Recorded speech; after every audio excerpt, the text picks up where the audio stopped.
So now looking at post-colonial leadership worldviews, you find that in post-colonial Africa, the traditional African religion had been corrupted.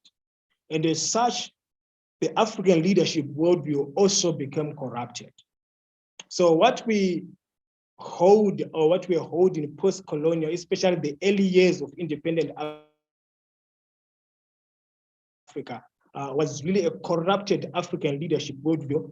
So you find that upon attaining independence, African governments inherently inherited colonial systems and institutions that propagated elitism of those in power and their patronage. So that's why you find that 1970s, 1980s, rather than delivering on the promise that independent Africa had made to its citizens, you find that Africa continued to deteriorate further into poverty. Why? Because the African governments had inherited a leadership worldview that was informed now by their colonial, the former colonial systems and institutions. So this then was not positioned to bring about the much needed and much anticipated development in Africa.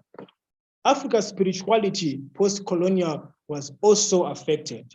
So you find that spiritually, post-colonial African governance continued to move back and forth.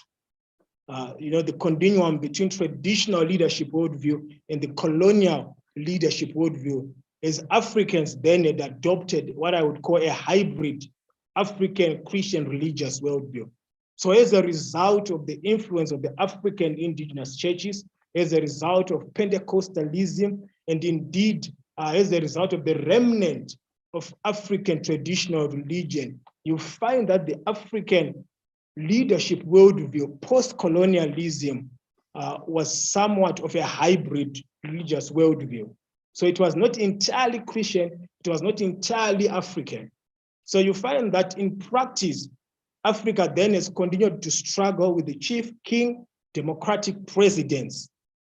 So we are having democratic presidents who are elected into power. So the appointment or the election into power is informed more by the Western worldview of governance, but the actual leading or governance process itself now is informed by the traditional African worldview of governance. So that's why we then find that democratically elected presidents are within the African context who then also serve as chiefs and kings. So their practice and even how they are regarded by the citizens is from a chieftainship or a kingship perspective. So this is just testimony, or this is just a consequence of that, how African societies continue to facilitate along that continuum between traditional leadership worldview and then